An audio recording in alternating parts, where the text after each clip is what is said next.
Boa noite, Ana. Fala, Edson. Boa noite, Ana Clara. Sandra. Boa noite, Rodrigo. Fala, Dilson. Boa noite, Lucas. Dona. Boa noite, boa noite. Virtus Anima. Tá sempre aí, né? Bora. Viviane, boa noite. Boa noite, Emília. Fala, André. Lívia. Boa noite, Gabriel, Leonardo. Tudo bem? Franciane, boa noite. Fala, meu irmão Maurício. Ana Júlia, boa noite. Hulk destrói. Boa noite, meu irmão. Renata, boa noite. Boa noite, Ângela. Suíça, 2h05 da manhã. Vocês são sinistros pra caraca. Stephanie, tá na Suíça, são 2h05 da manhã lá. Boa noite, Ney. Ana de Manaus. Júnior, boa noite. Padre Bernardo, sua bênção, Padre, boa noite. Rodrigo. Hoje estou com a camisa. Às vezes eu venho mulambentão, né? Fazer a live. Hoje a camisa tá mais ajeitadinha. Boa noite, Rafael. Rob, boa noite. Renata, boa noite. Bruno Alfeu, boa noite, meu irmão. Balbino. Tudo bem, meu irmão? Boa noite. Oriximiná. Olha aí a galera do Pará. Recentemente eu estive aí no Pará. Rony, um abraço, meu irmão. Um abraço pra vocês aí do Pará. Dudu. Portugal, o pessoal de Portugal aí, ó. Nana, é isso? Boa noite. Ana Lívia, boa noite.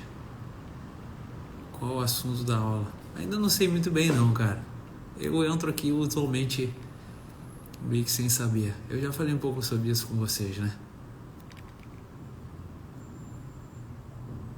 Sua aula em São Paulo semana que vem. É verdade, semana que vem tem aula em São Paulo. Mariana Bittar, boa noite. Pedro e a Mari, do Altiora. Oh, que maravilha. Foi muito bom estar com vocês. Nossa família gostou muito. É em Petrópolis, né? A Barba foi embora, né? São Caetano do Sul. Espadote aí, ó, da Colômbia. Boa noite, meu irmão. Pessoal de Macaé, Menezes. Boa noite, Juliana. Grande Ronaldo. Olha aí, meus irmãos. Na Paraíba. Fiz a barba. Que maravilha. Obrigado, Stephanie. Muito bom estar com vocês mesmo. Faz muita diferença vocês estarem aqui. A presença de vocês. Presença é um tema sempre importante, né? A presença de vocês realmente muda a minha vida, de verdade. Isso é uma das coisas que eu mais gostaria que vocês aprendessem. Tudo que todas as consequências que uma presença tem na nossa vida, né? Boa noite, Natália Gandolfo. Tarik.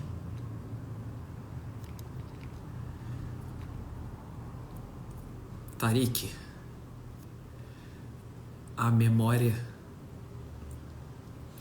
é a substância, é a terra do crítico, né? Então tudo que tu quiser falar sobre o crítico quando tu fala da memória vai ser uma maravilha. Pensa em tudo do crítico, tudo que vive em cima dessa terra chamada memória, a vida dele, né? Tudo tem a ver com tua palestra.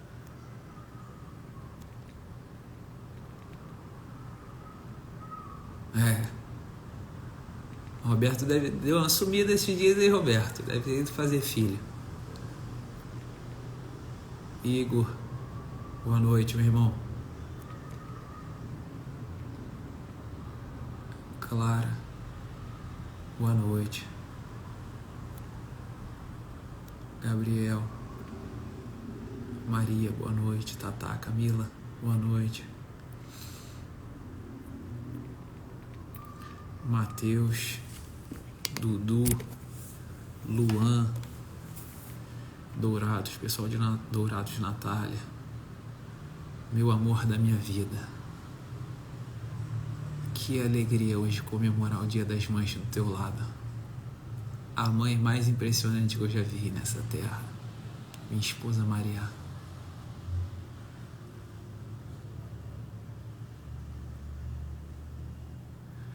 O professor vai dar aula onde em São Paulo? São Paulo capital, é no evento do Jorge, né? Doutor Jorge Rodrigues. Sábado que vem. A Aline aqui do Rio. Pessoal carioca. Meus irmãos cariocas. Cariocas. Boa noite, Roberta, Vitor. A presença. Professor, é impossível funcionar bem tomando café gelado? O Rodrigo, todos nós ainda tomamos algum café gelado, meu irmão. O problema é quando a gente toma café gelado nos grandes amores da nossa vida, né? Por exemplo, um cara que odeia religião porque as pessoas que ele conheceu que praticavam religião eram uma merda. Ou seja, quando ele pensa em religião, ele pensa nesse café que ele tomou, que é a presença dessas pessoas que encarnaram certa religião, você entende? Então essas coisas são muito graves. As pessoas acham que a lógica pode resolver esse tipo de problema e não pode não. Vocês têm que arrumar um jeito de botar essas pessoas para tomar um café quente. É por isso que São José Maria Escrivá muitas vezes falava que a crise da humanidade, as grandes crises de religião e de moralidade, é a falta da presença de uma pessoa que vive em santidade no meio das outras pessoas, né? Essa pessoa é o café quente. Então a presença dessas pessoas cura uma série de neuroses. Vocês estão entendendo o que eu estou te falando? Vocês podem ter juízos errados sobre tomar o café errado, sobre coisas banais. E obviamente de uma maneira geral vocês vão funcionar bem. Vou dar um exemplo para vocês. Eu morei no Líbano entre 2013 e 2014, né? Quando eu cheguei no Líbano, a gente de uma maneira geral acha que os xiitas são mais rigorosos, mais fundamentalistas, mais perigosos, né? Quando a gente pensa, por exemplo, em explosão, homem-bomba, essas coisas, do que os sunitas, né? Então esse era um café gelado que eu tinha tomado.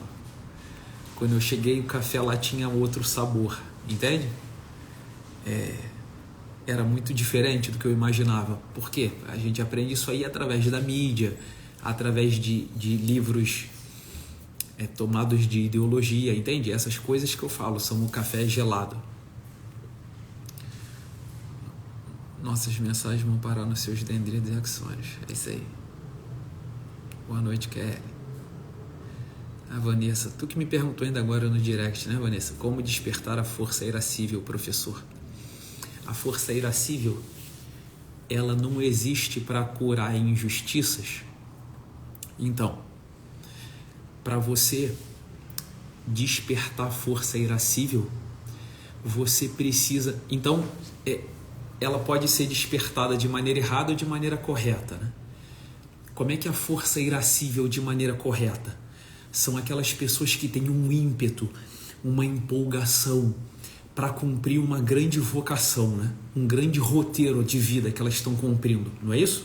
Então veja, se você cada vez mais começar a dominar a vida e for expandindo o seu roteiro de vida, a sua vocação for levando a cabo o que você tem que cumprir no mundo, cada vez mais a força irascível fica inflamada, porque o seu roteiro vai indo adiante e ele é tão grandioso que você tem que botar o seu personagem para cumpri-lo, né? A força irascível, ela aparece quando o seu personagem não está cumprindo o roteiro, não é assim? Porque a força irascível não serve para unir o roteirista com o personagem.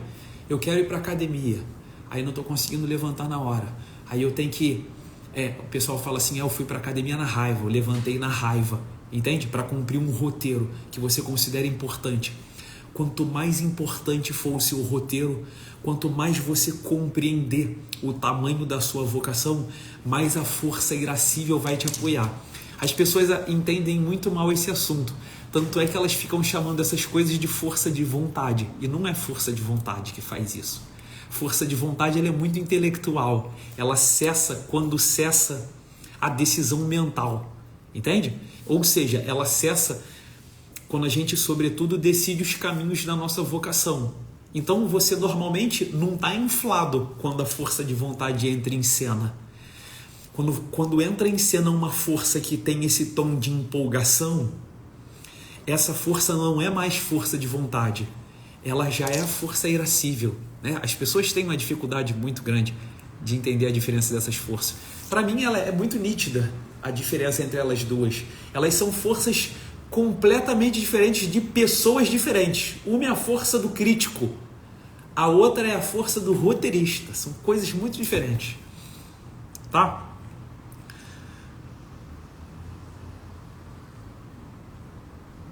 Professor, preguiça seria uma fraqueza de personagem? Pessoal, olha só. Preguiça, desânimo, tibieza, burnout, noite escura do espírito, depressão, tudo que for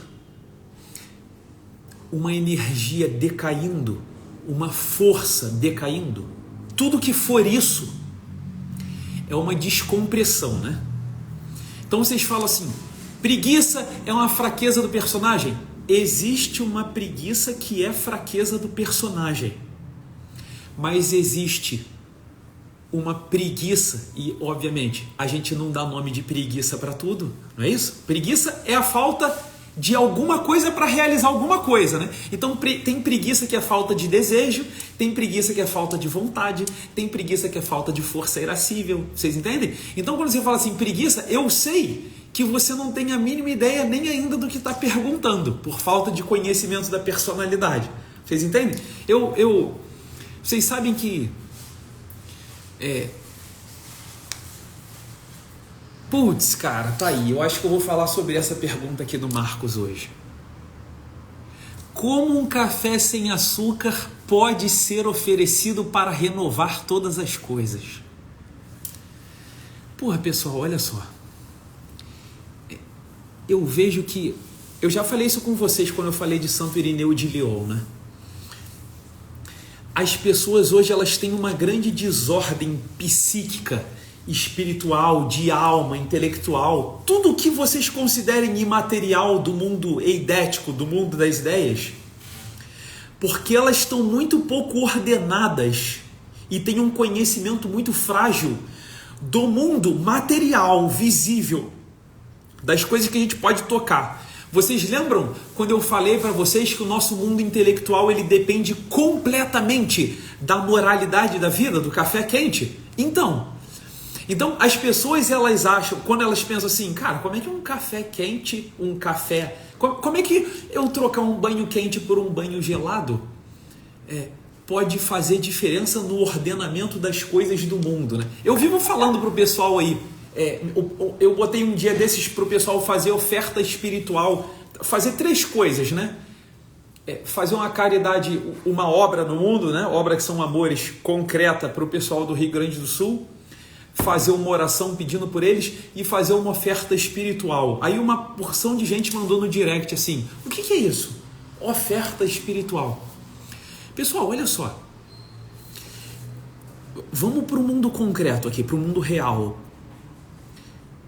Se eu chegar em casa com um bolo, aí cheguei, aí tá aqui, tem minha esposa, tem as crianças, ou então tu chega num trabalho com um bolo, então presta atenção, você se esforçou no mundo para comprar um bolo, não foi isso?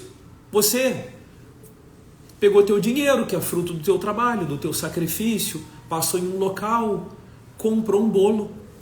E aí, você pode ter várias intenções dentro de você, né? Aí tu chega no trabalho e bota o bolo lá em cima da mesa. Quando tu bota o bolo lá em cima da mesa, a obra que você realizou é a obra no mundo, que é o que a gente chama de fato. Então, no mundo jurídico, por exemplo, a gente chama isso de materialidade. Então, vamos supor, se um cara pega uma arma, dá um tiro na cabeça do outro e mata o outro, o que é o fato narrado cru?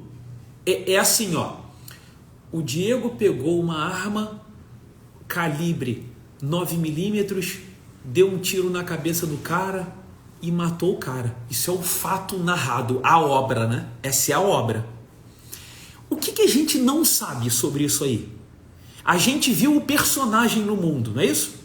A gente não sabe nada sobre o crítico e a gente não sabe nada sobre o roteirista. E a gente não sabe nada sobre a unidade das três pessoas, porque a gente não conhece duas delas.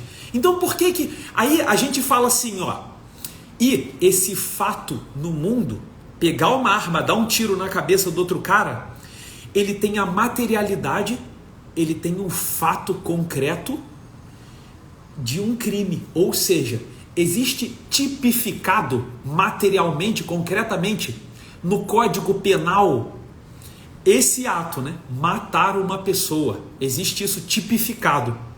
Quando isso está tipificado, ou seja, você viu a obra concreta no mundo. Eu peguei o bolo e botei em cima da mesa. Eu peguei a louça, a louça que eu lavei, e botei em cima do escorredor. Essa é a obra.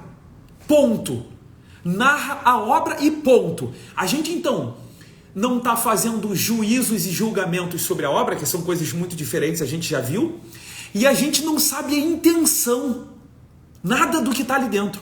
Então, no mundo jurídico, quando isso acontece, eu tenho o fato, a obra no mundo, que está prevista no Código Penal. Aí falou, então agora eu tenho que pegar o Código Processual Penal para descobrir todo o processo e para realizar um processo, para descobrir o processo. Então, eu vou verificar várias coisas ali dentro, várias coisas. Uma delas é se a pessoa tem capacidade de juízo, ou seja, se o crítico existe e os juízos dele têm condições de avaliar o que ele está fazendo. Porque se a pessoa não tiver, ela é considerada uma incapaz. E tipo assim, ela vai ser absolvida, você entende? Ou ela vai sair dali para um tratamento psicológico ou neurológico. Vocês entendem?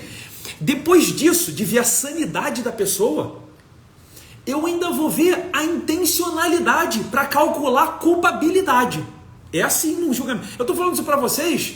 Eu já fui juiz 7 vezes, né? Juiz militar, né? Para julgar casos, para sentar lá. Então eram 5 advogados e juízes militares. São essas coisas que a gente tem que ver dentro de uma personalidade humana para emitir um veredito, né? Então você vê, eu estou falando isso para vocês é o seguinte, porque quando vocês lavam uma louça, também é assim, pô. Eu estou vendo vocês lavarem a louça, ou eu estou vendo vocês tomarem o café sem açúcar. O que tem ali? Tem um fato. A gente pode tipificar. Você vê, o pessoal hoje, eu estava hoje com a galera que estava conversando sobre o pessoal lá do Rio Grande do Sul, né? Quem está fazendo o quê? Aí tipo assim, fulano é famoso, pô. Ele só quer aparecer. O outro fulano quer engajamento. Ele falou, meus amigos, não dá para saber, pô. Simplesmente não dá para saber. Vocês entendem o que eu estou falando? No limite, não dá para o ser humano julgar com justiça um outro ser humano, pô. Não dá. Porque nem as pessoas, quando estão sob juramento para fazer um julgamento, nem elas conhecem seus juízos, tá ligado? E muitas delas estão tomadas por ideologias que corrompem a sua intenção. Então elas nem entendem o que é isso, intenção. Vocês estão percebendo o que eu estou falando? Então você vê, até para quando a gente emitir juízos, existe uma amplitude gigante, pô, de você dar um veredito. Esse tipo de, essa tipificação aí no Código Penal, ela vai de 2 a 30 anos. Fala, por que tem essa janela gigantesca? Então você vê, eu achei, é muito bonito quando tu vê, por exemplo, um Santo Inácio de Loyola falando assim, ó: salvem sempre a intenção das pessoas. Ou seja, pô, a gente está diante de vários atos no mundo, né? Por que nós... Eu sei por quê. Eu sei qual é a doença do roteirista, que é onde acontece a intencionalidade. Qual é a doença de um roteirista que, quando olha um ato, sempre pensa na pior intencionalidade? Que doença é essa? A gente pode chamar essa doença no dia a dia, sabe como?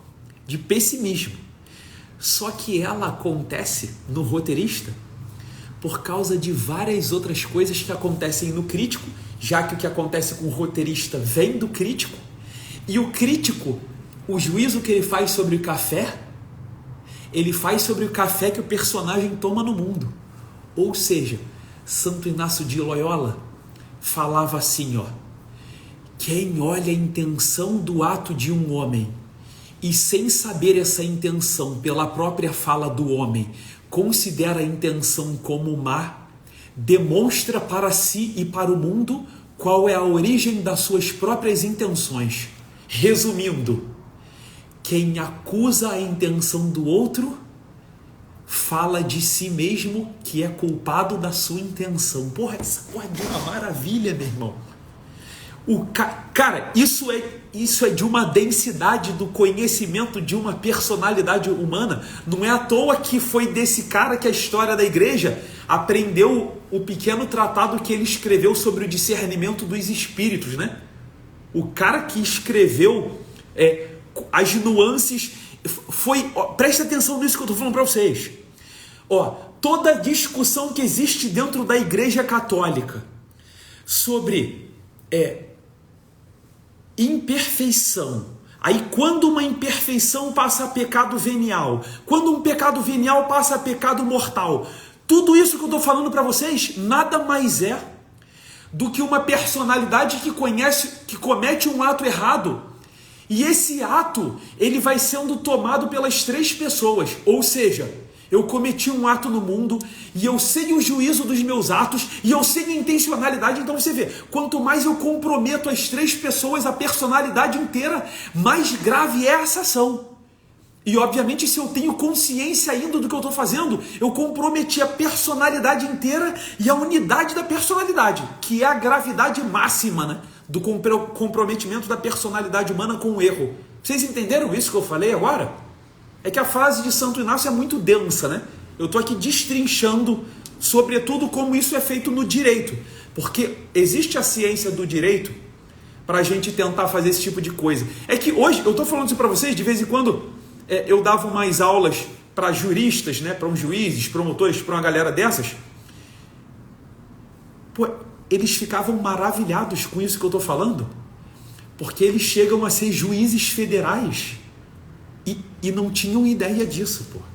Que a gente está vendo o grau de comprometimento de uma personalidade inteira e dá para ver com calma. Porque quando eu via com personagem para eles no palco, dá para analisar cada participação daquilo que são os poderes e os domínios do personagem num ato. Depois dá para a gente ir para o crítico, que faz os juízos, que usa o intelecto ativo, e dá para a gente ver o grau de comprometimento do crítico em tudo que ele pode usar para fazer isso. Depois dá para a gente ir para o roteirista, que é o cara da intenção, da imaginação, da vontade livre. E por fim dá para ver o quanto a consciência está ligada e sabe da existência e do ato, e ela está presente na vida dessas três pessoas, e eles estão comprometidos com isso. Vocês entendem? É por isso que quanto mais uma pessoa participa do meio eclesiástico, quanto mais ela sabe, quanto mais ela vive, muito mais ela está comprometida com o erro, e muito mais grave é. Vocês entendem? Tem coisas que são erros para sacerdotes e que se você fizer todo dia, nunca é erro para você. Vocês sabiam disso? Tem certas orações que se um sacerdote não fizer, é pecado mortal, é gravíssimo. E se eu não fizer, não é nada. Por causa do grau de comprometimento. Tem coisa que se você não fizer, não é nada. Mas se um pai não fizer por um filho, é gravíssimo. Vocês entendem o que eu estou falando? Agora vamos voltar para a pergunta do Marcos, do psiquiatra aí. Como que um café, se ele for tomado e for oferecido um sacrifício, uma oferta por esse café, como que ele pode interferir? Primeiro na pessoa que faz isso decisivamente e depois na ordem do mundo. Presta atenção aqui agora então, vamos voltar para o fato. A gente já deu um pulinho no direito, né? A gente já deu um pulinho na teologia, a gente já deu um pulinho na antropologia para ver a personalidade humana nos graus de comprometimento. Agora olha só, eu comprei um bolinho e levei para o quartel. Aí eu botei, eu fiz isso na Páscoa. Na Páscoa eu levei para o trabalho uma caixa de bombom, botei em cima da mesa e deixei a caixa de bombom aberta. Aí eu fiquei lá assim, ó, tá lá o fato, né? E eu fiquei sentado lá na minha mesa. Aí foram chegando, as pessoas foram chegando e tal, caramba, quando chegou todo mundo. Aí eu levantei e falei, pessoal, presta atenção, hein? O ato não mudou. É o mesmo ato. Eu só peguei a caixa de bombom e botei em cima da mesa. Agora eu vou usar a palavra e como uma flecha eu vou banhar a personalidade inteira. Eu vou fazer juízos e eu vou dar um roteiro para esse ato que eu realizei no mundo. Eu vou falar de uma maneira geral o que vocês chamam no dia a dia de qual é a tua intenção. Então veja, eu cheguei lá perto da caixa de bombom, olhei para o pessoal e falei assim, pessoal, essa caixa de bombom aqui é para vocês, mas em especial o fulano de tal que foi, que é, vamos supor assim, né? O destaque do mês ou o aniversariante do mês, ele vai ser o primeiro a escolher 3 bombons da caixa. Prestem atenção nisso que eu vou falar para vocês. O ato não mudou uma vírgula. Eu botei a caixa de bombom em cima da mesa e abri para as pessoas pegarem. Mas quando eu dei a intenção, na hora, eu recebi um abraço e lágrimas. E um pequeno discurso, agradecendo, falando de obrigações e da história de uma vida e o caramba. Porra, olha o tamanho disso que eu tô falando para vocês. Porra. Eu tô fazendo uma live aqui. Essa live eu poderia falar para vocês de qualquer maneira. De qualquer maneira, vocês entendem? Porra, mas quando eu sento aqui para fazer essa live, eu pego essa cruz aqui, aperto na minha mão e ofereço a caixa de bombom, porra.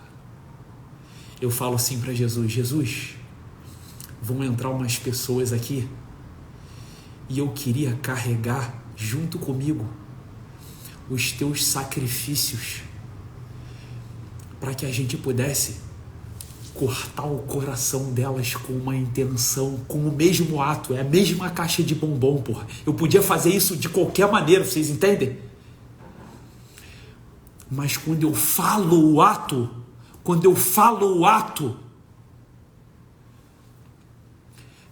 Deus ouve a minha voz. Ah, Diego, mas Deus conhece tudo, conhece o teu coração. Ele pode conhecer tudo, pode conhecer o meu coração, pô. Mas é óbvio que Ele se alegra quando Ele ouve a minha voz. Quando Ele ouve a minha voz. Se a minha esposa faz o aniversário, ou é dia das mães, e eu boto o bolo no mundo, que é o mesmo bolo, pô. Ela sabe que hoje é dia das mães, que tá aqui, caramba, mas se eu escrever uma carta, ou se eu falar a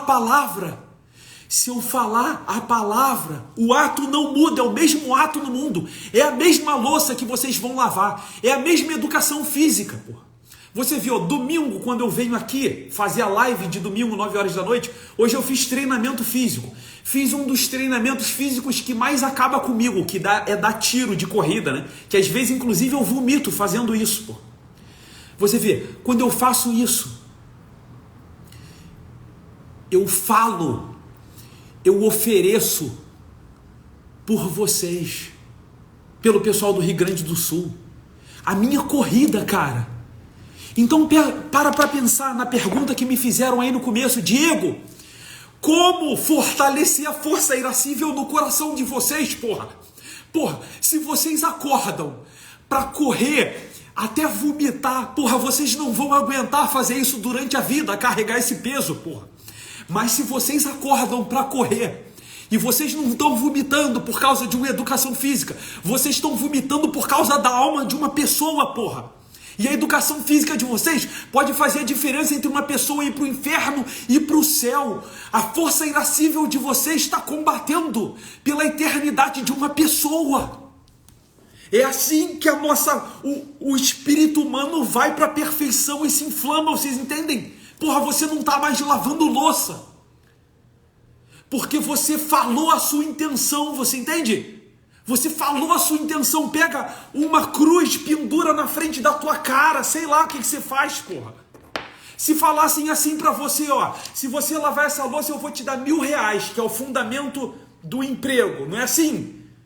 Você fala assim, não, porra, eu vou fazer, porque agora eu tenho uma motivação, né, um propósito. Sei lá, essas porra toda que vocês gostam de falar aí, que vocês chamam, essas modinhas aí que aparecem, porra. Aí nego fala assim, não... essas coisas aí de oferecer, porra, que babaquice, porra, de religião. Ele falou, vocês estão de sacanagem, porra. Que isso é porra de religião, meu irmão. Isso só é usado na religião, porque isso é a perfeição do homem. E tudo que é a perfeição do homem, a religião que quer religar com Deus, usa para a perfeição divina, vocês entendem? Então tem gente que fala assim do catolicismo, por exemplo...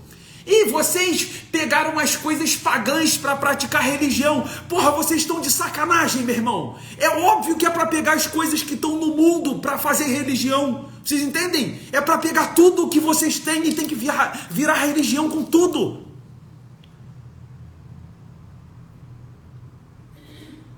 Então, a gente deveria fazer tudo falando palavras e sabendo o que a gente está fazendo. E dando intencionalidade todos os dias. Todos os dias. Pô, você vê, todo santo dia toca o nosso celular aqui, meu celular, 6h30 da tarde. Aí a gente para o que está fazendo e começa a oração do terço aqui. Vai andando pela casa aqui e vai rezando o terço. Caramba, você vê. Aí fala, e o que a gente faz no início do terço? A gente pega e fala assim, Senhor, eu vou passar esse momento aqui na tua companhia. Ele fala, repetindo palavra. Ou então... eu falo assim, ó, tem que prestar atenção em cada Ave Maria.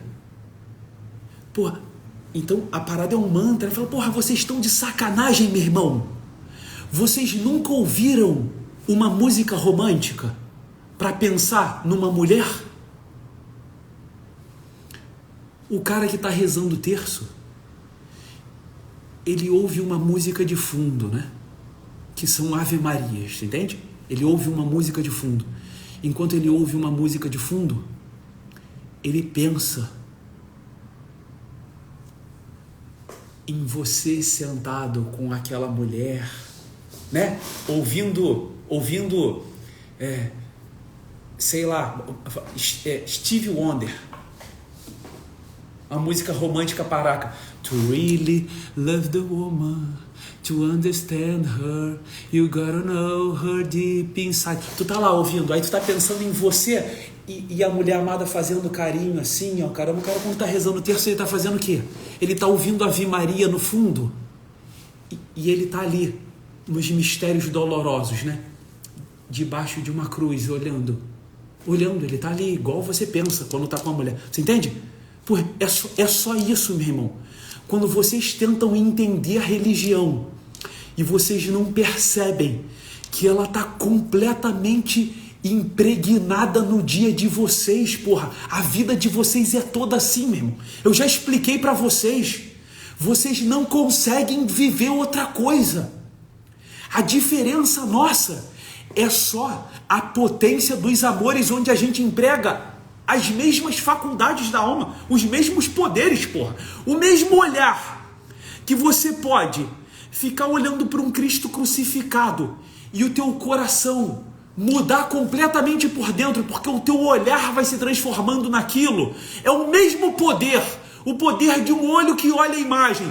Porra, se você passar 1 hora fazendo isso e você pegar o mesmo poder, o poder do olhar, olhando para pornografia, meu irmão, é mesmo poder fazendo a mesma coisa. Você se transforma num depravado de um lado e do outro lado você se transforma num santo, porra. Utilizando o seu olhar. Não é diferente. A prática da religião é utilizada com os mesmos poderes e as mesmas potências, pô. Então vocês podem fazer isso. Aquele beijo que um sacerdote, quando chega na missa, ele vai lá no altar, né? Inclusive aquela ali diante do altar é a única vez. Da outra vez eu ensinei para vocês liturgicamente como é que se faz uma vênia leve, né? Que é olhar para o pé. Olhar para o pé. É só olhar para o pé. Ele faz a vênia profunda com quem vai participar da liturgia com ele. É só essa vez durante a missa que tem vênia profunda, não é isso? E só o sacerdote com a equipe litúrgica que faz isso. O que é uma vênia profunda liturgicamente? Você se inclina até que você tenha capacidade de encostar a sua mão na ponta do seu joelho, no seu joelho. Se você fez isso, você fez uma vênia profunda. Aí ele vai lá e beija o altar, né? E fala as palavras dele para Nosso Senhor como quem está beijando Jesus, você entende? E ele vai ali participar e celebrar a missa, pô. E aí eu já falei para vocês, né? É a mesma missa que ele vai celebrar. Agora, não tem toda a diferença do mundo se ele pegar a hóstia e levantar assim e baixar e consagrar, e se ele fizer isso aqui com a hóstia, ó. Não tem toda a diferença do mundo se ele fizer essas duas coisas? Se ele se demorar fazendo aquilo? Então prestem atenção, pô. Vocês têm que saber quais são os maiores amores, as maiores presenças de vocês e saber calcular onde vocês vão se demorar e para quem, com que intenção vocês vão fazer aquilo. Vocês entendem? Pessoal, olha só, eu faço todo dia a mesma coisa, pô. Todo dia a mesma coisa. Rotina é uma maravilha sem tamanho, porra. Rotina é uma maravilha, meu irmão. Todo dia eu faço a mesma coisa. Aí fala assim, cara, que vida monótona. Eu falo, porra, vida monótona, meu irmão. Se as suas faculdades, os seus poderes superiores não estiverem funcionando, porra. Porque se você não tiver rotina, você vai usar o teu intelecto todo dia para ficar calculando a roupa que você vai vestir, a comida que você vai comer, qual exercício que você vai fazer, aonde que você vai. Meu irmão, isso é a vida de um cachorro, porra. Pensar no que vai comer, onde vai dormir, você entende? A vida do homem, ela tem que estar estabilizada. Porra, vocês ficam com essa tara, meu irmão, de melhorar a vida material o tempo todo. Pensando em vida material para melhorar a vida material. Meu irmão, vocês deviam estabilizar uma vida material e não mexer mais. Parar de pensar nisso um pouco, porra. Porque se vocês aprenderem a rotina, Se vocês lavarem a louça todo dia, sem parar e pensar todo dia, a que horas que eu vou lavar a louça? Que sofrimento é isso, caramba? Estabiliza isso na tua vida, cara. E você vai poder lavar a louça e não mais ficar pensando na parte material. Finalmente você vai poder lavar a louça e fazer o teu plano de vida, ouvir uma formação espiritual, lavar a louça e rezar um terço, lavar a louça e oferecer para Deus. Ou seja, você está vivendo a vida propriamente humana. Quem está vivendo só a rotina da parte de baixo, está vivendo igual um animal, porra. Se você todo dia faz as coisas que você faz, mas não tem intencionalidade, ou seja, você não está fazendo uma oferta. Por que um atleta consegue fazer sacrifício todo dia, mas o dele tem um limite? É somente até ele alcançar os maiores patamares do esporte que ele pratica, até ganhar o prêmio. Por que o dele tem limite? Por que ele consegue fazer o sacrifício e não vive de qualidade de vida? Porque ele tem uma oferta, né? Ele faz um sacrifício para um prêmio. Só que o prêmio dele está logo ali. Então a força irascível dele, a potência da alma dele, vai acabar logo ali, quando ele estiver ali em cima ganhando o prêmio, não é isso? Porra. Ou seja, se o teu maior prêmio está antes de você morrer, eu prometo para vocês, eu vou atender vocês com depressão profunda depois que vocês alcançarem esse prêmio. Porque a força irascível de vocês vai sumir do peito de vocês. Porra. Por isso, para mim, é claro como a água límpida ou como a luz da alvorada. Falou, isso é a personalidade humana, a alma humana nítida. Essa é a depressão do roteirista. Aquele que cumpriu o roteiro nessa terra. Às vezes eu vejo gente religiosa falando assim, ai Diego, mas eu estou passando por uma noite escura do espírito. Eu falo, meu irmão, porra nenhuma, cara. Noite escura do espírito é uma pessoa que chegou num nível de apostolado que se distendeu ao máximo sobre a face dessa terra, pô. É tipo uma Madre Teresa de Calcutá, você entende? Que expandiu o apostolado dela até a potência máxima humana nessa terra. Então ela não sabe mais aonde expandir potência, que é a nossa vocação, vocês entendem? Porra, vocês não podem esquecer o princípio cumulativo que eu falo para vocês do aprendizado. Vocês não podem esquecer da presença que domina. Então a primeira coisa que vocês têm que pensar o tempo todo para entenderem a vida de vocês, a presença.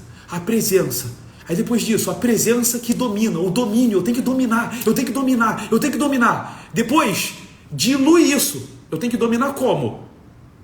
Eu tenho que dominar com o crítico conhecendo a verdade, com o roteirista conhecendo o que é bom, com o personagem sabendo o que é belo. E aí depois disso, com cada faculdade da vida de cada um deles. Então, por exemplo, o crítico, ele vive sob uma terra chamada memória. Como que se domina a memória? O roteirista vive sob uma terra chamada imaginação. Como que se domina a imaginação? O personagem vive sob uma terra chamada corpo físico. Como que se domina o corpo físico? E a gente começa assim, pô. A gente começa assim. Mas vocês não podem esquecer da ordem. Vocês não podem esquecer mais disso. Quando eu falo para vocês, quando vocês fazem qualquer pergunta para mim, ou quando eu chego aqui e falo assim, eu estou sem tema, eu sei que quando vocês falarem uma palavra, qualquer palavra, vai brilhar para mim naquele desenho da personalidade humana, um lugar, vocês entendem? Vai brilhar num lugar. Aí eu começo a falar daquele brilho, até que se ilumine a personalidade inteira. É só isso que eu faço, fazendo passo por passo. Então quando vocês fazem uma pergunta para mim assim, ó, tipo a que me fizeram na outra semana, Diego, uma pergunta normal do dia a dia, né? Eu posso deixar o meu filho de castigo sozinho dentro de um quarto? Eu falei, porra, como é que eu te respondo isso? Eu te respondo pelo que eu acho? Eu falei, não, porra. Eu penso assim, ó, porra, uma criança dentro de um quarto. Eu falei, vamos lá, presenças. Porra, ela está sem presença. Sendo que como é que uma criança ela se orienta completamente na vida, uma criança, pelo olhar de um adulto. Eu vou dizer para vocês uma coisa sobre isso que eu acabei de falar, hein? A maior tragédia sobre a vida moral desse nosso tempo, presta atenção de novo, hein? A maior tragédia sobre a vida moral desse nosso tempo é que os homens e as mulheres saíram de casa. Os homens e as mulheres saíram de casa.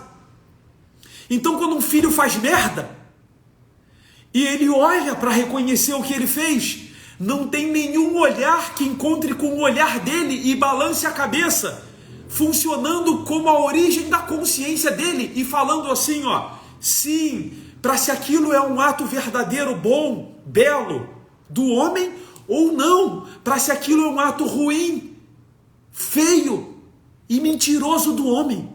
Não ter esse olhar para uma criança é a maior desgraça da face da terra. Para uma criança, a presença de um adulto que ordena. Porra, eu tô falando isso para vocês. Baseado nisso, na vida humana, porra, não tá completamente claro que não pode criança ficar sozinha de castigo dentro de quarto, porra?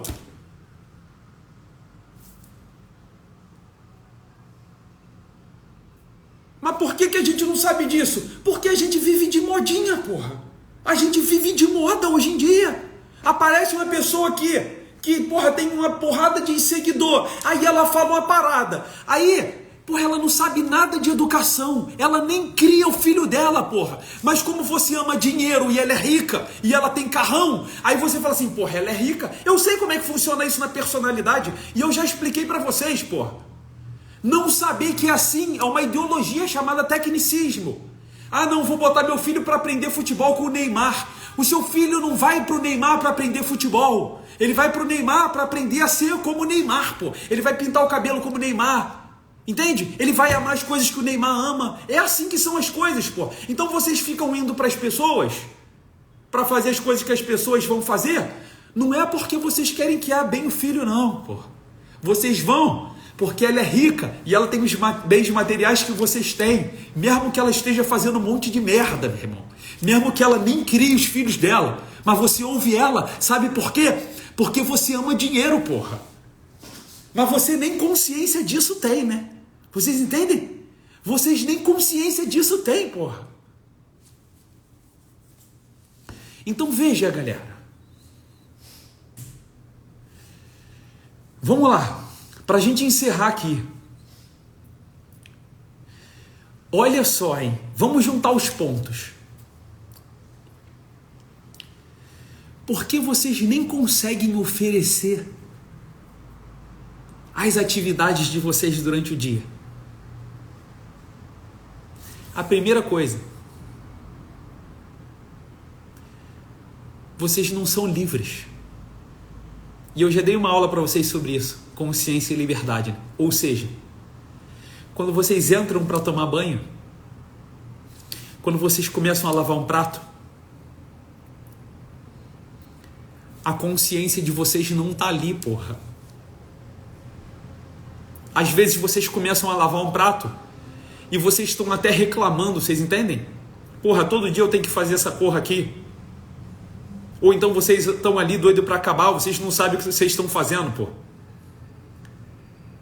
Então se vocês lutassem por isso, se vocês fossem lavar um prato, e a consciência de vocês fosse forte, e ela tivesse ali, antes de vocês começarem a lavar, vocês podiam abraçar a vocação de vocês e falar, porra, eu quero fazer essa porra, e eu vou fazer. E eu te ofereço, meu bom Deus, eu te ofereço, meu bom Deus, pela salvação do mundo, porque eu não nasci para ter prazer nessa vida, porra. A gente nasceu para se gastar aqui, vocês não perceberam essa porra?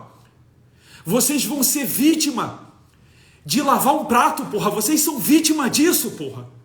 Lavar o prato para nós, fazer educação física para nós, trabalhar bem para nós, carregar o filho chorando para nós, porra, é um lugar que a gente tem para abraçar aquilo que faz as pessoas de vítima, para abraçar aquilo, falar que aquilo é a nossa vocação e oferecer um serviço, meu irmão, porque se vocês sabem pegar o que é drama e tragédia na vida dos outros e na vida de vocês, Isso é a organização do mundo para a salvação dos homens, porra!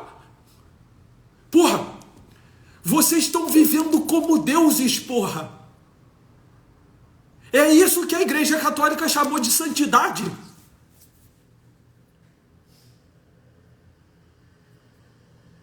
Porra, então a gente tá com medo de quê, porra? A gente já pode parar de passar o nosso dia mendigando e tentando calcular prazer, porra!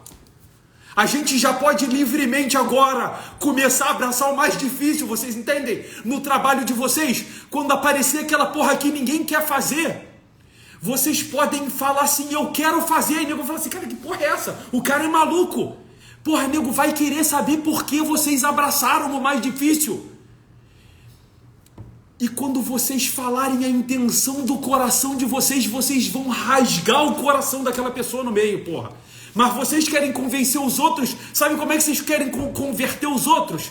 Vocês querem converter os outros falando palavra bonita e repetindo palestra, né? Essa porra não dá pra nada, porra. Quando vocês falarem palavras sem a oferta espiritual, fruto do sacrifício, a palavra de vocês não é nada. Não tem nada na palavra de vocês, porra. Porque nego fala e no fundo é apaixonado por prazer, por bem material, por amores que vão morrer em breve, porra. O que eu tô falando pra vocês é uma coisa muito simples de perceber. Se a gente parar um pouco, tentar ter consciência de que vida que a gente tá levando, vocês entendem? Pra gente provar o café quentinho, que é o tesão da nossa vida, porra, que vai aumentar o entusiasmo na nossa vida, até a gente ficar velhinho, porra. A gente vai ficar velhinho e a gente vai olhar para os nossos amores, e ainda que o nosso corpo não aguente mais porque é velhinho, o nosso coração vai se tremer, porra, igual a gente viu o coração de São Felipe Neri, que nego falava que ouvia o coração dele batendo.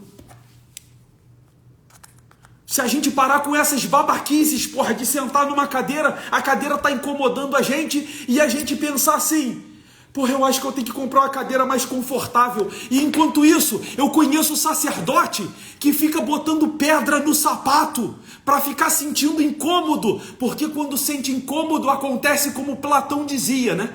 Se eu sinto dor, a minha alma vai para onde está a minha dor. Então cada vez que aquela pedra no sapato daquele sacerdote lembra para ele que o pé dele dói, a consciência dele volta e ele lembra do amor da vida dele, porra. Parem de ter medo de abraçar a vocação de vocês com toda a força, de fazer carinho quando vocês receberem a cruz. Vocês já viram como é bonito pra cacete quando Jesus Cristo recebe a cruz no filme da Paixão de Cristo e ele acaricia, como quem fala assim, porra, chegou a hora do grande amor, porra, chegou a hora. Você vê Santo Afonso de Ligório num livrinho dele chamado A Oração, ele rezava assim, Senhor, pelo amor de Deus, me manda alguém para eu me sacrificar por uma pessoa, porra. E vocês estão rezando para quê, porra?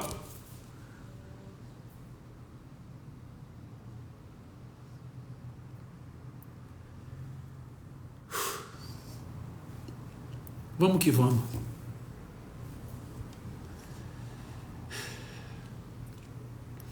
Eu amo vocês. Obrigado pela companhia de sempre. Tamo junto.